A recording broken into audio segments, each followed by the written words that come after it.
ကထိတွေ့မှာတာယာတဲ့ခေတ်ဗျာ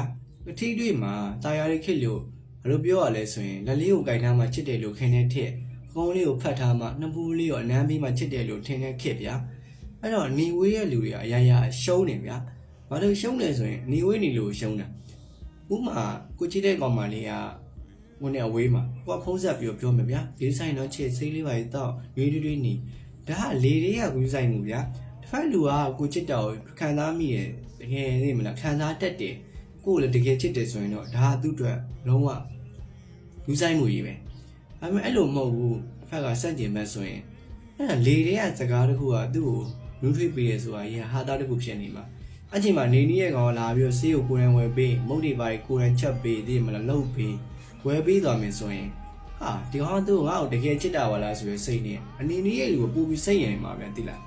နေဝဲလူကလက်ကားပါခွာဆိုဖြစ်သွားမှာနေဝဲလူကမချစ်တာလည်းမဟုတ်ဘူးเนาะချစ်တော့ချစ်တယ်ဒါပေမဲ့သူ့ရဲ့အားနည်းချက်ကနေဝဲနေလို့ချစ်တာကိုထုတ်ပြဝင်မရဘူးဗျာမနေနီးရဲ့လူရရတာတယ်ချစ်တာကိုဘယ်လိုထုတ်ပြမလဲလက်လေးကင်ထုတ်ပြမလားသိမလားအမှုလေးနိုင်ထုတ်ပြမလားအဲ့တော့အနေဝဲလူတွေကချစ်ချင်းမြတ်တာနဲ့ရှင်တဲ့ခါကျရင်အမြင်ပကြခင်ရတယ်ဗျာအားကြောင့်ကျွန်တော်စီမှာဆာလာတဲ့ခါကျရင်ထိုင်းတို့အိုမန်တို့လာဝိုးတို့ကလာအပ်တယ်ဆိုရင်အသင်းပွဲတဲ့စာတွေပဲစံပြေတဲ့စာတွေပဲအမေတော့သဘောကျတဲ့အတွက်တော်ရှိပါတယ်သူတို့အခုချိန်ဒီဆက်တွဲနေတော့မှာပဲထိုင်းကနေပြီးတော့မြန်မာနဲ့ထိုင်းရကောင်လေးနဲ့ပေါ့နော်မြန်မာလေးနဲ့တွဲတာပေါ့သူကတော့အခုချိန်စင်ပြေနေတော့မှာပဲကျွန်တော်စီမှာစာ၄ကလောက်အပူတယ်၃လေးကပေါ့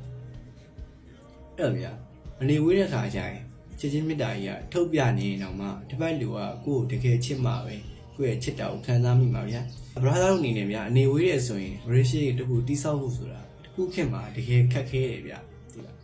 ကိုချစ်တာကိုလုံးဝထုတ်ပြနိုင်မှာကိုချစ်တာကိုသူသိအောင်ပြောပြနိုင်မှာသိမလားကိုအနေနဲ့သူ့ကိုလူချစ်ချောင်းနေပြောပြနိုင်မှာဒါတော့မှဗျာတချို့ကဒါလေရဲ့စကားလေးဆိုပြီးယုံမှာမဟုတ်နီနီးရဲ့လူကလောက်ပြသွားယူဆိုင်ပေးသွားတဲ့ခါကျရင်နေဝေးလူကနေခဲ့ရတာပဲဒါကကျွန်တော်လုံးကြံပြောနေရတယ်မဟုတ်ဘူးဒါလက်တွေ့ဖြစ်နေတဲ့အဖြစ်ပြက်ဒီဘာသာတော့နေမလားနေဝေးရဲ့ဆိုရင်